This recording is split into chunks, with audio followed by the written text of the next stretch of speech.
Hare Krishna, Hare Krishna, Krishna Krishna, Hare Hare, Hare Rama, Hare Rama, Rama Rama, Hare Hare. Hare Krishna, Hare Krishna, Krishna Krishna, Hare Hare, Hare Rama, Hare Rama, Rama Rama, Hare Hare.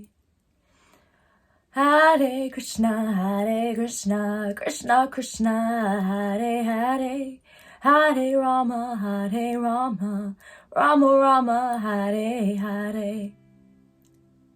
My name is Ivy. I am a loving devotee of Lord Krishna. I'm going to start off with a quote from, this is called Beyond Birth and Death by Swami Prabhupada. I'm going to read a quote from it real quick.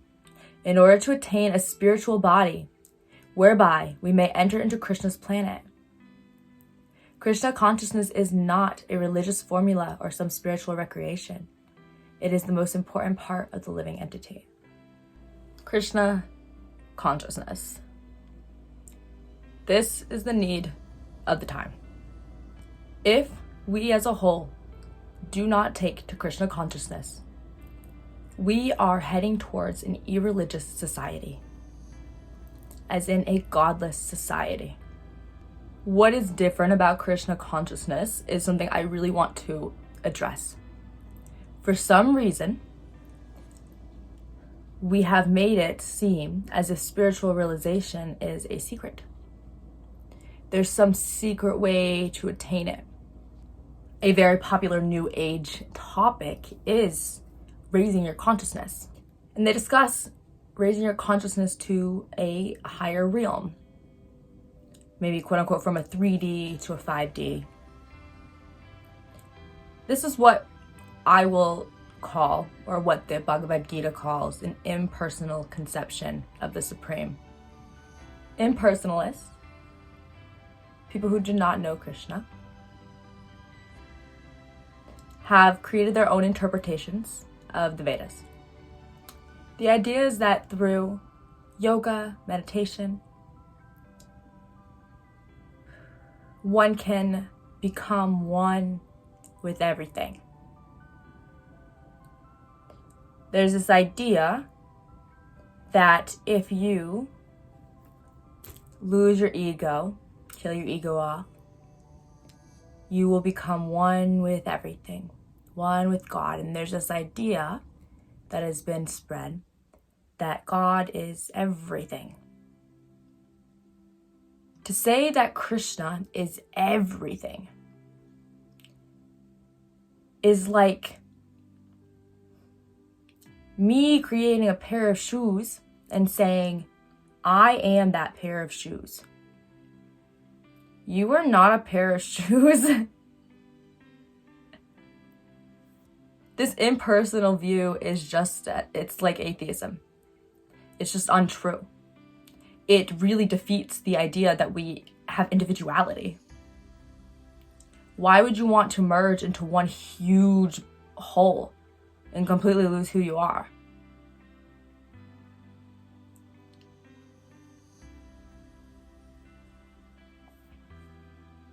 This goal, it's an illusion. It's not real. It's illusory. That is not real spiritual elevation. The philosophers that spread this idea have done a disservice to humanity because it is destroying our gift of individuality.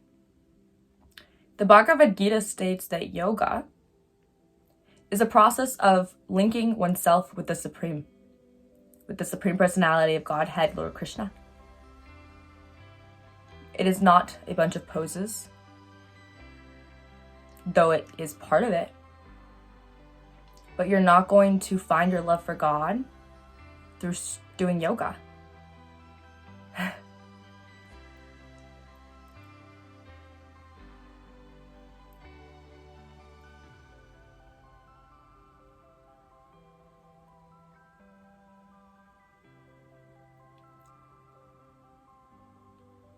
The way spirituality is being popularized right now can go two ways. It can go good or it can go bad.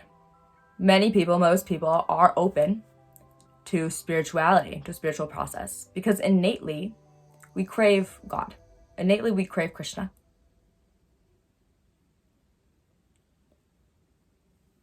So it is very attractive, spirituality.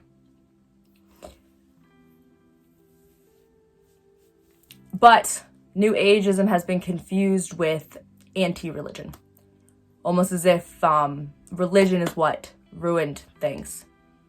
That's not true. Religion did not corrupt human society. Human society, like many things, corrupted religion to become one with God is to know and love the peace of Krishna seated within your heart. The peace of Krishna seated within the heart of every single one of us. People don't know how loved they are by Krishna. Every single one of you are so important, and no one's talking about it. Spiritual realization is to come to the realization that you are spirit. But not literally spirit. That's a common thing people are saying. You know, you're not literally, you don't just like burst into energy and become what, come on. You're eternal. You're an eternal spirit soul, and you have been given a body. The living entity can be described as a non-material spirit soul. The majority of the human population is living this life only knowing a part of themselves.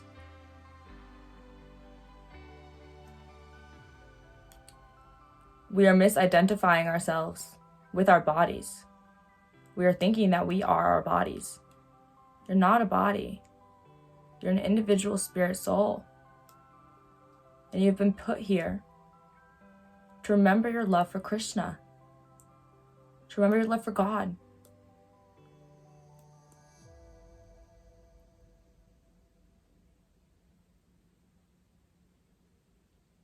The material world is full of suffering. What we think to be happiness is actually temporary. It's temporary relief, temporary satisfaction. For example, if you snort cocaine, feels great, and you have a great time, you party, but eventually it wears off. You got a headache. Yeah, I know that was an intense example, but that's the truth. Or let's say you just get a brand new car and you love that car. That car is everything. You drive it around extra just so everyone sees your new car, how hard you worked for it. And that car, maybe, you know, for a few months, it feels so just, wow, you love getting into it. You drive it around. Several years later, the car starts having problems. And suddenly, it's not actually special anymore. It doesn't bring you joy. It's actually something that's kind of inconvenient and you need to replace. This is a form of sense gratification to satisfy the senses. People are living to satisfy the senses, and it's temporary. Love for Krishna is eternal.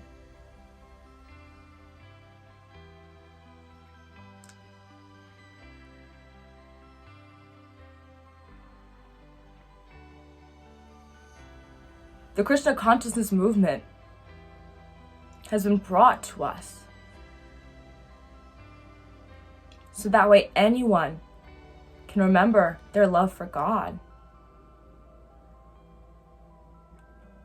We've been given the most beautiful, perfect method to achieve this process, to remember who we are.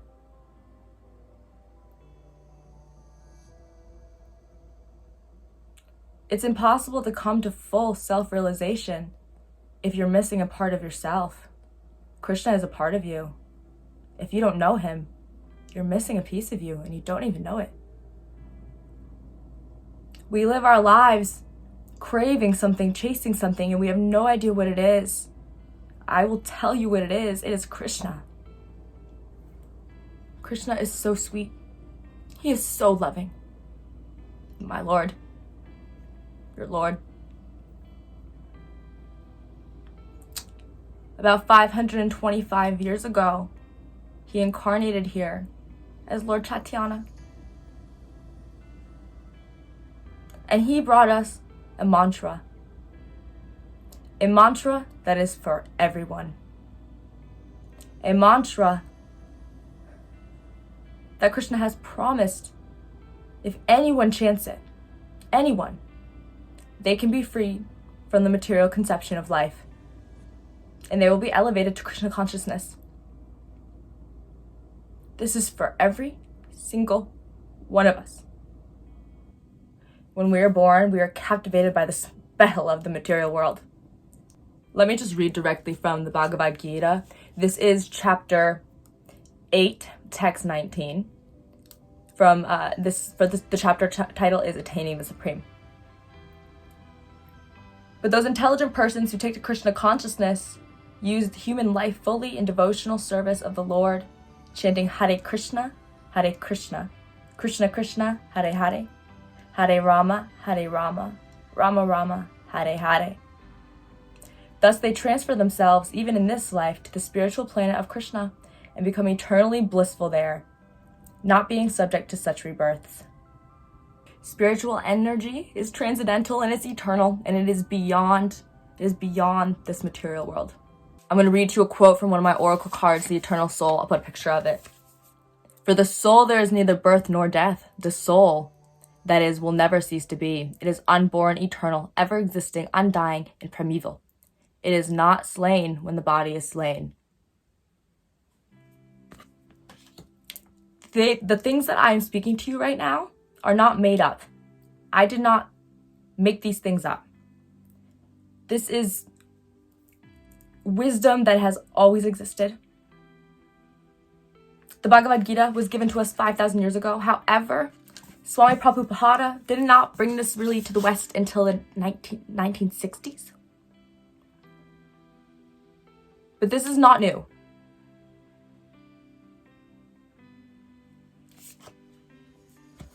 If a path is not from a form of scripture, then it is not a path to real God realization. A human being cannot create their own path to realization.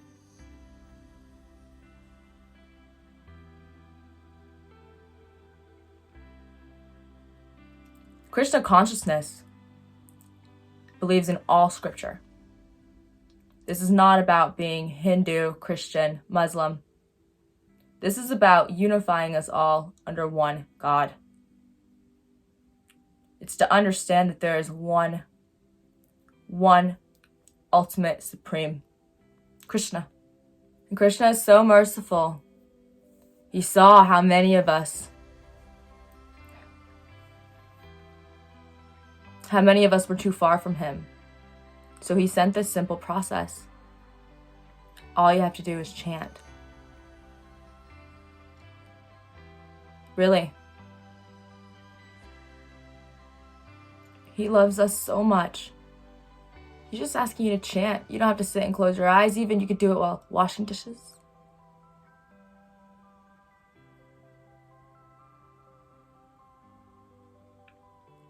Everyone has the ability to have a personal relationship with their God, their piece of Krishna.